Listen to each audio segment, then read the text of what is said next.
So this is a video for people trying to learn Crawl, a 3-packet move by Franco Pascali. This is not a full tutorial, so if you have not watched Franco's tutorial on Fontaine cards, then you might be a little lost. What you're gonna see is some of my tips and things that I think helped me, or things that I learned as I tried to learn the move myself, and hopefully those tips will help you get through the move if you're still struggling through mastering it or just completing it. There's timestamps below, and what else? Is there anything else I'm supposed to say here? My first tip is to push the bottom packet to the first line of your index finger. And so what I mean is when you peel down the bottom packet, what I do is I take my index finger and I literally pull down and I wedge this packet into that first line, that first crease where your index finger bends, and it kind of goes into that pocket. And so when you do that opening, because my problem was when I first tried to do the move, a single card would kind of come out whenever I would try to do the opening as I was swinging it around. And so what this has done for me is it puts a lot of distance between the bottom packet and the middle packet, and you create a clean and sure divide between these two packets. And also the bottom packet is snug and it's held in a very good place so that it doesn't fall apart as you do the next part. And that's my next tip, is just make sure you extend your index finger out. That way you get like this full swing. My deckhand is my right hand, so this bottom packet ends up rotating counterclockwise. And then as this is happening, make sure you grab the middle packet, which becomes the bottom packet for the next part of the move. I didn't anticipate this drop early on, and so I make sure my middle finger, ring finger, and pinky and thumb, basically every other all the rest of my fingers are ready to catch this middle packet, because and it kind of, as it drops, I kind of grip so that it doesn't fall, the packet doesn't fall apart, it doesn't fall out to the ground out of your hands. And so yeah, for the opening, my 3 tips are: push the bottom packet into that kind of line of your finger, that wedged part. And when you do this opening swing, go wide and all around. Extend your index finger out. That way it has a much more, in presentation, it has a bigger effect. And then just make sure you grab that packet that falls out, so that and you can even you're able to square up the card so that it's not messy for the next part and for the rest of the move. In my case, where my main hand is my right hand, my main hand's thumb is going to grip the right hand side of this packet on the short end, and actually the offhand index finger is actually gonna go in the middle of the short end, because there is this rotation that happens. You'll see here, I kind of show you this thing, I call it like rolling. Like when you roll your finger along the edge of a packet, it actually travels to one side. If you keep going, it'll keep traveling along the edges of the cards. So if you put this index finger in the middle, when you go for that rotation that you're supposed to do, you'll end up rolling to the right hand side. And even when you flip this packet over, it's still the right hand side visually when you look at it yourself in your perspective. And so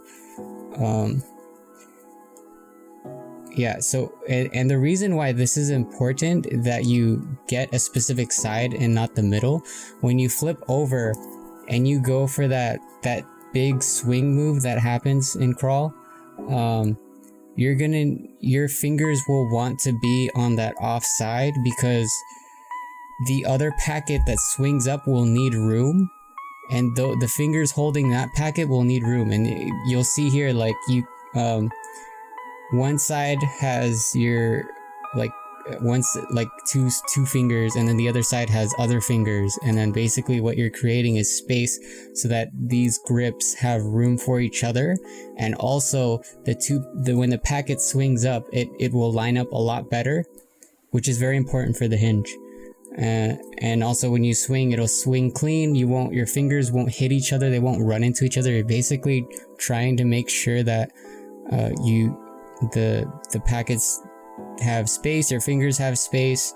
It will come out a lot cleaner, everything will square up a lot more. After you complete the swing, you can line up these packets, which will make it a lot easier for the hinge, and which is the closer, which is I thought was the most confusing and like difficult part, because it's kind of hard to understand if you've never done it.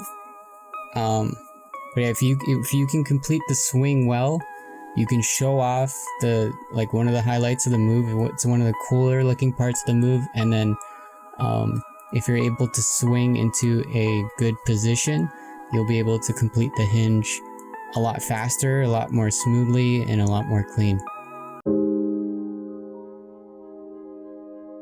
You're trying to get your thumb and then your ring finger onto one side, right?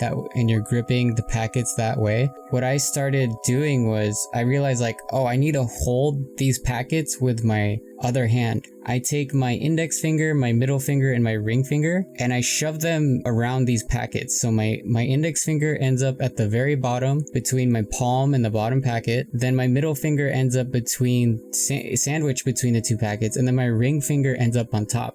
So I'm actually literally holding and gripping these two packets now with just these three fingers. And what this lets me do is I can now move my left hand freely, and I can make the regrip that way.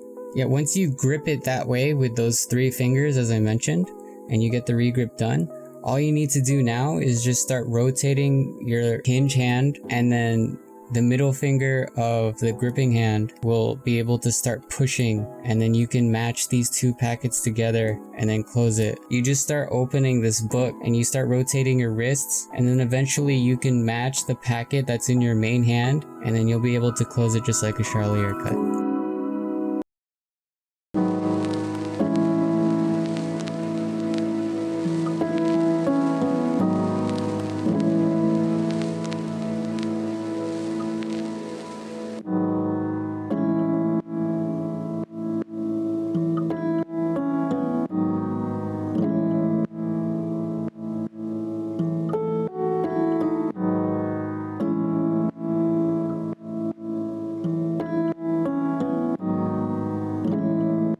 So that's it for this video. I hope that you've probably landed the move by now. There were some of you that watched my video on Pearl, and some of you found that helpful, and that makes me really happy. I'm glad that I was able to help someone, which is really all I really want to do with these videos. Is I find it very fulfilling. There's an aha moment when you finally land, or you finally realize what you need to do to complete a move. And I find that there's also a lot of small things that work for me that I don't feel which is not mentioned if someone teaches me, or if it's not mentioned in a tutorial.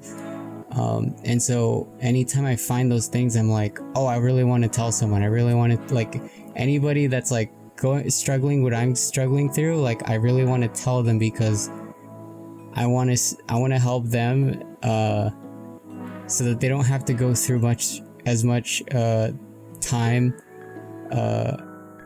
as I did, or struggle like I did. I mean, it's weird. It's in a sense, there's it's cool to struggle and work through that, and that's why it's so fulfilling, is because it's so hard, right? But there's also a sense of I want to help people so that they don't have to waste as much time going through struggle. I don't know if that made sense, but thank you for watching. And I don't know what else am I. Yeah, is that it? Yeah, that's the video. Okay, bye. And you're just gonna keep going until. What's gonna happen? Oh yeah! No. Okay. I don't hold it with Okay, let's go. Oh my god. All right, very slowly. So thumb. Thumb? Use your thumb to push the upper half. Oh yeah. Attention Amtrak travelers, this will be the first